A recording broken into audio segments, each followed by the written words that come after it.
Yes, MPJ Mifumo.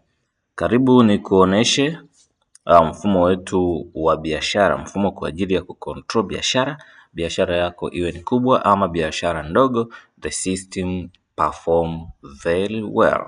Now hapa unapofika for the first time or for the second time, lazima utaingiza credentials, taarifa zako za siri, ili kuweza kuingia ndani katika system hii uweze kuona maendeleo ya biashara yako, mauzo ya siku, mauzo ya interval fulani, ama umepata hasara kwa mwezi gani, ama unayemlipa shopkeeper wako anachukua mshahara mkubwa kuliko faida. Basi mfumo huu utakuonesha ni kwa namna gani biashara yako inakuwa ama inashuka, pamoja na graphic nzuri. Basi tujifunze pamoja. Karibu tuingize credentials zetu uweze kuona namna mfumo huu unavyoweza kutusaidia kuweza kudhibiti biashara zetu.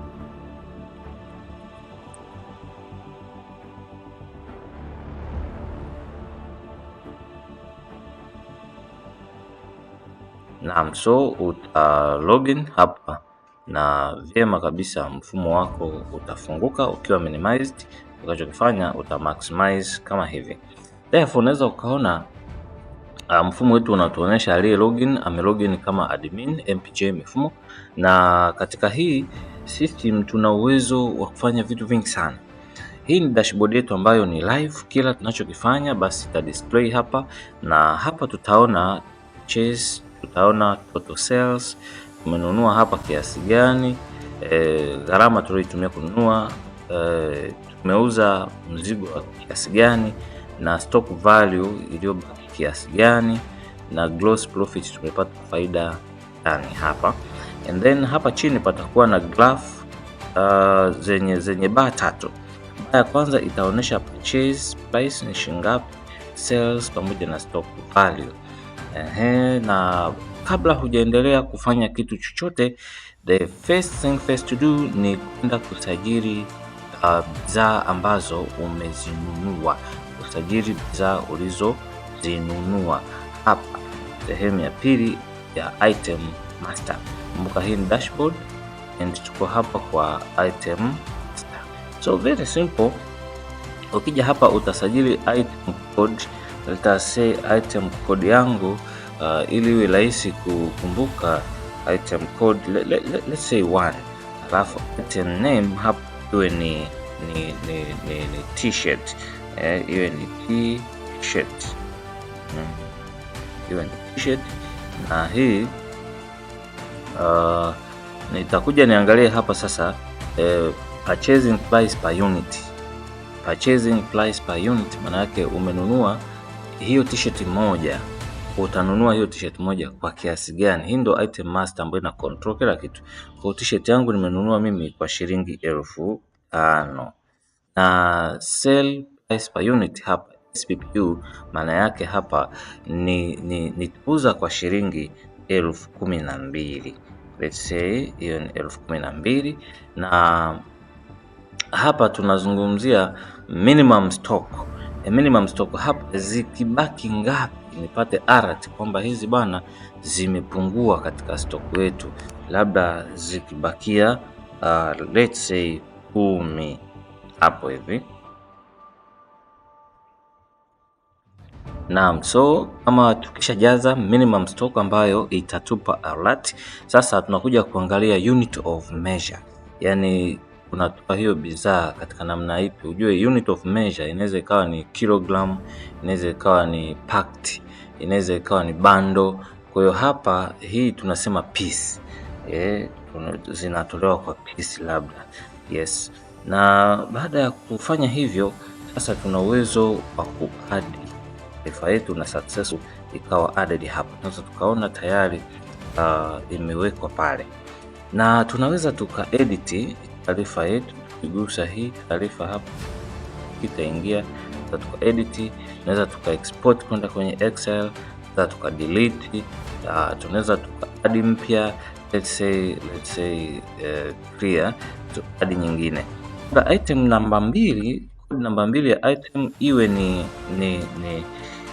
labda let's say pen, let's say pen, pen nayo unit of measure yake ni piece, alafu price per unit, yes, purchasing price per unit iwe peni hii moja per unit niwe nimenunua kwa shilingi 100 na nitauza kwa shilingi 300,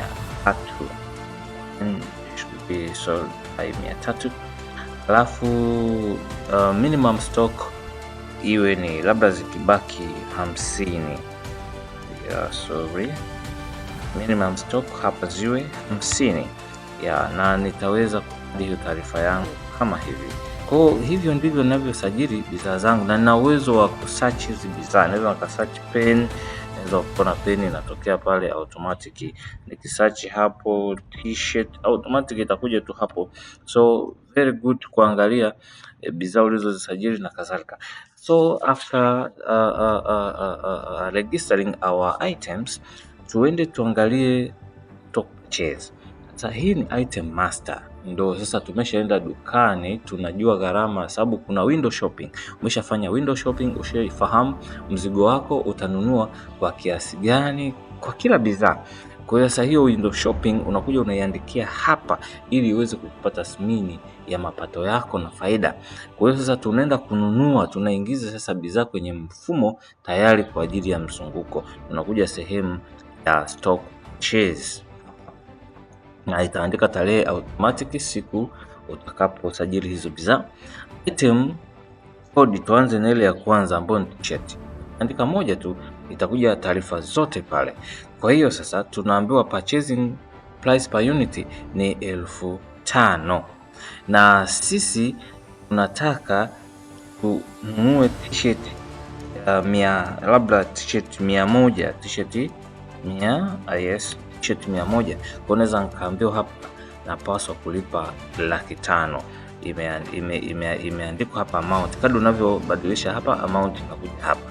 Kwa hizi taarifa tayari simple tu, ninanunua piece 100, hiyo na hii taarifa yangu hapa.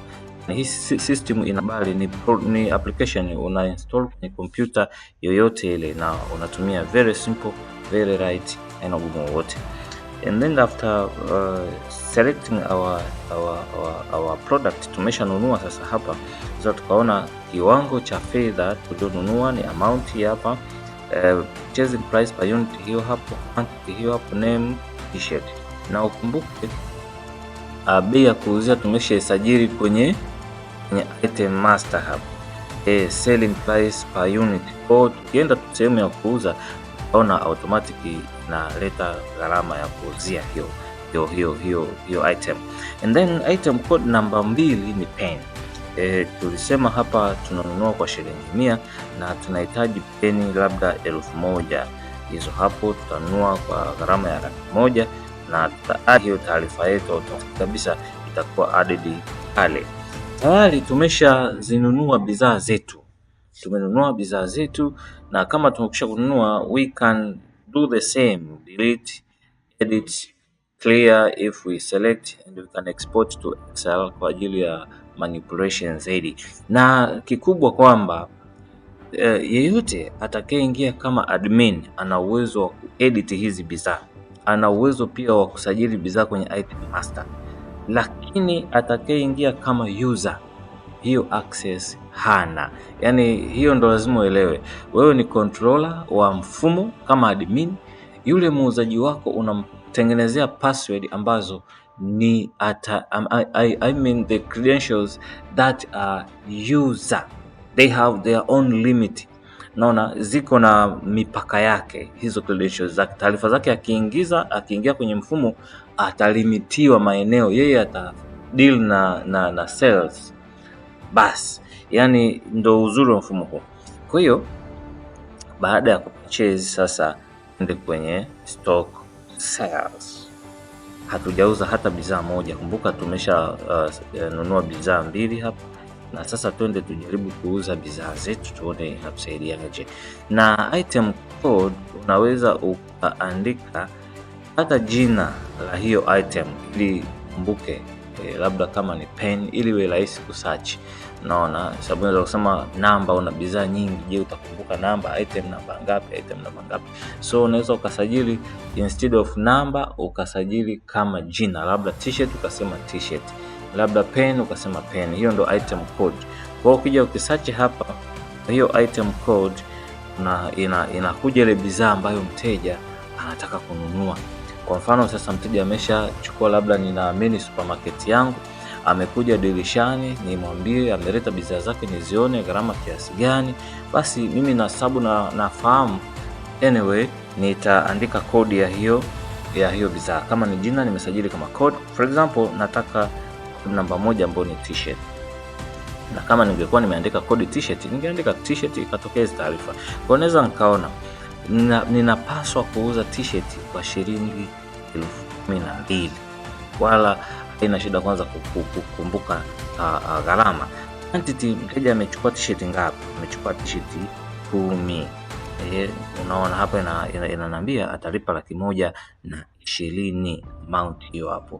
Kwa hiyo nita add hizi taarifa tayari. Mteja wetu ameshanunua na ninapokea 120,000 kwa bei ya t-shirt 12,000. Amechukua quantity t-shirt 10, piece 10. Kwa tayari nimeshauza pale tayari. Na the same I can search kama ziko nyingi. Yes. Na hapa sasa kama umeshauza unaweza ukasearch tu kwa kutumia hapa labda t-shirt ikaonekana pale t-shirt na kadhalika. Na baada ya kuuza sasa, labda na mteja mwingine kaja anataka peni kodi namba 2, anataka huyu peni ngapi? Tuseme anataka peni 90, labda 900, tuseme peni 900, atalipa 270,000. Yes, hizo hapo. Labda mtauza kwa box, kwa nini utaweka tu, mimi naweka kama demonstration. Hizo taarifa zangu tayari nimesha hadi na zimeingia taarifa zetu. Sasa tukienda kwenye stock balance, tunaweza tukaona balance baada ya kuuza. Unaona hapa tunaona kwamba tumeuza t-shirt, purchasing price per unit ilikuwa ni 5,000, quantity zilizopo ni 90, kwa sababu hapa ni sehemu ya balance, zipo ngapi. Naona stock value, naambiwa stock value yangu hiyo hapo, mzigo uliobaki gharama yake, minimum stock, yani hapa sasa hizi zikifika ngapi ili uagize tena, unaweza ukaona hiyo hapo. Haya, labda ziko 10, zikifika 10 bidi uagize tena, na hapa tunaona quantity hizo hapo ziko 90. Hapa pen ziko 100, labda tuuze tena pen, tuone tupunguze mpaka zibaki 40, tuuze pen 60. Tuje sehemu ya sales. Hapa nataka ni labda ni edit tu moja kwa moja, ama ni add mauzo mengine. Kodi namba 2, peni niuze 60. This time mtu amekuja amenunua peni 60, atalipia pale. Naweza kuona nimerekodi peni 60 ziko pale, na nikienda sehemu ya stock balance sasa, unaweza ukaona inani highlightia rangi nyekundu huko kwamba stock yako imebakia ndogo sana, iko chini ya 50. Minimum stock inatakiwa iwe 50, lakini quantity iliyoko dukani ni 40. Kwa maana hiyo unatakiwa ufanye reorder. Hapa amekwambia reorder required. Mfumo unakukumbusha kwamba hii bidhaa imefika wakati inahitaji kuagizwa, and unaweza yule user ambaye ni shopkeeper anaweza aka-export kwenye Excel na akakutumia ukaona ni vitu gani vinahitaji reorder. And then baada ya hapo unaweza ukaja hapa wewe kama admin sasa ukasajili users wako hapa na ukawapa role. Role kama admin atakuwa na uwezo wa kuedit bidhaa zako, kitu ambacho it is not advised, it is not recommended. Kwa hiyo unatakiwa umsajili muuzaji kama user, utasajili hapa na vitu vingine kama hivyo. Unaweza ukaupdate taarifa zake ukafuta na kadhalika, asiweze kuingia tena kwenye system. Lakini good enough katika system hii bwana, ukija sehemu ya setting una uwezo wa kuja kuchukua backup hapa. So you can take backup hapa na ukaweza kusave in case kompyuta yako ikija collapse ama umepiga window, basi unavuta ile backup kwenye mfumo, inarudisha taarifa zote. Backup ni vyema ikatunzwa kwenye cloud, yani mtandaoni kama Google Drive, kama OneDrive, lakini pia kwenye flash recommended ikatunzwa huko, lakini pia hata kwenye kompyuta nyingine ambayo ni safe. So unaweza tukaona namna tulivyofanya vyote vimesha display hapa. Total purchase tuko hapa, tumenunua mzigo kiasi gani, total sales tumeuza mauzo kiasi gani, stock value mzigo ulioko store una thamani ya kiasi gani, na gross profit tumepata faida kiasi gani.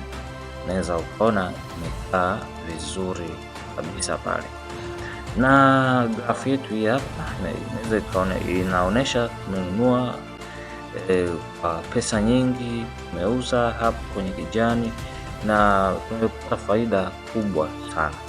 Yeah, so that is how you can use the system. Ni simple sana na very secured kwa ajili ya matumizi. Ni rahisi, yeyote anaweza akafanya vizuri kabisa. Sasa labda uweze kusajili user mwingine. Huyu user bwana awe ni Meshak, username Meshak na password yake iwe ni 123. Na msajili huyu kama user. Hiyo mimi niko added. Cha kufanya sasa, nachotaka hapa kufanya niweze ku log out, tuone tunakwendaje. Na log out naingia kama user Meshak alafu 123 password yangu. So naingia kwenye mfumo wangu tena. Mfumo utaniomba taarifa ili niweze kuingia. Username nilisema ni Meshak na password yetu tuliosajiliwa ni 123. Kwa nikiingia mimi kama muuzaji, naweza nikaingia like this na nikaona kila kitu hapa kiko sawa. Kwa vyote ambavyo vimefanyika naweza nikaona. Ila sasa nikienda kwenye item master hapa siwezi kudelete. Unaona? Na siwezi kuedit. Unaona hapa siwezi kuedit. Na ninaona tu vilivyo hapo kama kawaida. Na nikienda kwenye stock and sales siwezi kuedit, nikishauza siwezi kuedit, nikishauza siwezi kudelete. Yani kila kilichofanyika lazima kitabaki hivyo mpaka admin aje ndo anaweza akafanya hivyo. And the stock and sales the same, siwezi edit, siwezi kudelete. Kwa kitakachofanyika atakuwa na add, huyu mtu ana add zile taarifa. Stock balance hapa hakuna shida kwa sababu hii ni balance, inaonesha tu vizuri. Na user management unaweza kuona hakuna hapa, so there is no place kwa ajili ya user. Hakuna nafasi kwa ajili ya user. Kwa hiyo iko namna hiyo, alioingia ni user na unaweza ukaingia kama admin. MPJ mifumo, tuko na mfumo aina nyingi. Kuna huu wa inventory management system wa design hii, lakini ipo ambayo ni kubwa zaidi pia yenye mambo mengi.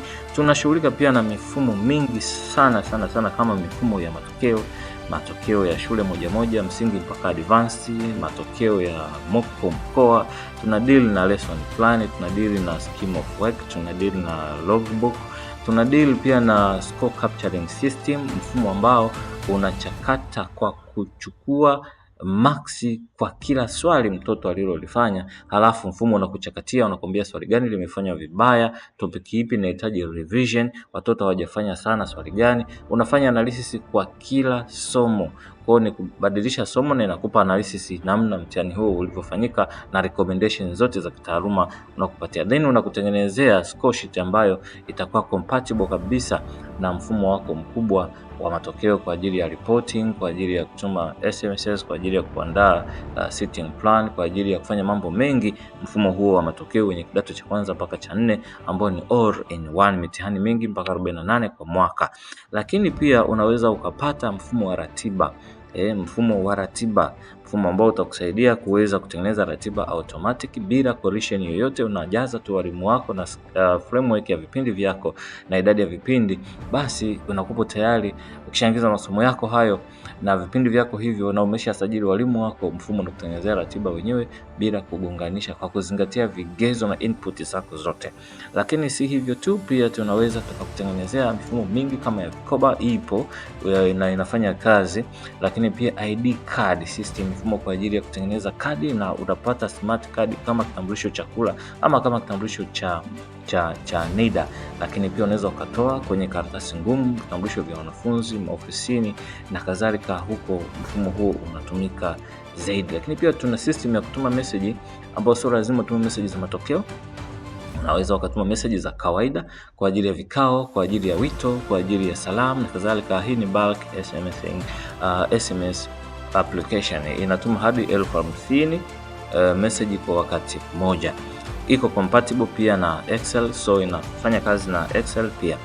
Na tuko na mifumo jamani mingi sana, mingi. Pia tunachakata matokeo ya NECTA kwa kuchambua na kukupa analysis wa kwanza yupi, wa mwisho yupi, na analysis zote ziko ngapi kwa kila somo kijinsia, na graph zinakaa pale vizuri kabisa kwa form 6, form 4 na darasa la 7 as well as form 2. Na tuko na system pia kwa ajili ya capture marks mtandaoni. Yani mwalimu akishamaliza kusahisha somo lake anaingiza marks akiwa na simu yake popote alipo, na marks hizo zitakuja kwa mtaaluma moja kwa moja, na yeye ataweza kudownload hiyo template kwa ajili ya kuvuta kwenye mfumo wetu mkubwa ambao ni offline, ili ufanye kuchakata kila kitu. Na ama walimu wanaweza wakajaza matokeo na bado admin akaja akatoa matokeo online, yani kila kitu online. Yes. Na kama ni hivyo basi tupigie kwa namba zetu 0655 402 558. Tupigie kwa 0655 402 558. MPJ Mifumo, tunarahisisha sana kazi za kitaaluma. You're welcome. Teknolojia ya kazi bora kwa shule na biashara zote.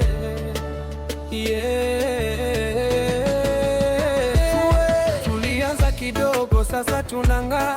Kila shule leo huduma zinapaa, matokeo, ratiba, kila kitu safi. Kazi zetu zinaleta furaha kila mali. Lesson plan na schemes tunatengeneza, logbook nzuri zinazorahisisha, NECTA analysis kwa ubora mkubwa. MPJ Mifumo tunafanya kwa viwango vya juu sana. Hakuna usumbufu tena, kazi zote zimekuwa rahisi kwa kutumia mifumo yetu, muda unaokoka kabisa. Hakuna usumbufu tena, kazi zote zimekuwa rahisi kwa kutumia mifumo yetu, muda unaokoka kabisa. MPJ Mifumo tunarahisisha kazi kwa shule na biashara, kila siku tunasaidia. Result system, timetable system, ubora wetu unaonekana. MPJ Mifumo, teknolojia ya kisasa, huduma bora kwa kila taasisi. Ukiwa nasi mambo yanakuwa simple, tunafanya kazi kwa uhakika. Mfumo wa matokeo ni wa kisasa, una mkeka na report za wazazi kabisa. Best and last and vinaonekana, uchambuzi wa somo lote unapatikana. Join za mkoa na wilaya pia tunazifanya kwa umakini mkubwa. Biashara za vikoba nazo tasimamia, mapato na taarifa zinahifadhiwa. Kutoka Pangani hadi Tanzania yote, huduma zetu zimeleta mwanga. Wateja wetu wanatabasamu kwa sababu kazi zinaenda haraka. Hakuna usumbufu tena, kazi zote zimekuwa rahisi kwa kutumia mifumo yetu, muda unaokoka kabisa. MPJ Mifumo tunarahisisha kazi